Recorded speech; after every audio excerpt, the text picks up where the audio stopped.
Hi, I'm Anita Price, and welcome to the Facets of Prices. Well, in last week's show, we talked to you about druzy, which is one of the pieces that I have on today to show you. But also, from the same exhibitor that we've got the beautiful new druzy pieces that hopefully you've come in to see, we also got something called Amethyst Stalactite.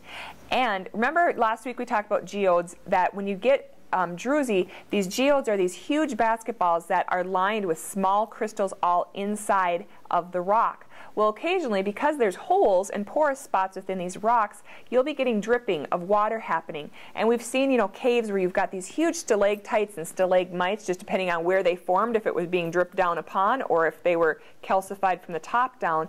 These stalactites also occur within these geodes, which I was never aware of, so it's a cool opportunity to learn something new.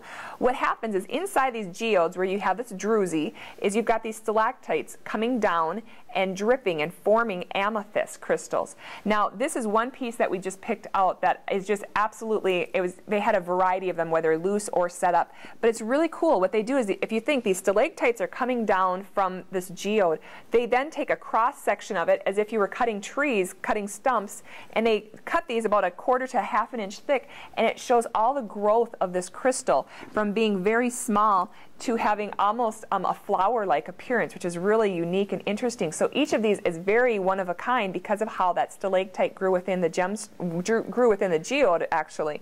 So like this piece actually that we have here is all in 14 karat gold, and then it has a beautiful amethyst on top to show you what a finished amethyst would look like when it's in the completed cutting process, where it's got all the facets and everything. It's in a bezel setting, so it's a very secure, bold look, but it's an absolutely breathtaking piece of just showing you how jewelry can be in its natural form and be very artistic and something very exciting to be able to wear. So if you want to come in and stop and see these, as well as the druzy, we've got a lot of new pieces that are just coming in after attending the Smart Show. Stop and see us on Washington Avenue. Remember, we're your place with diamonds of distinction at Price's Fine Jewelry. We'll see you next week. Bye-bye.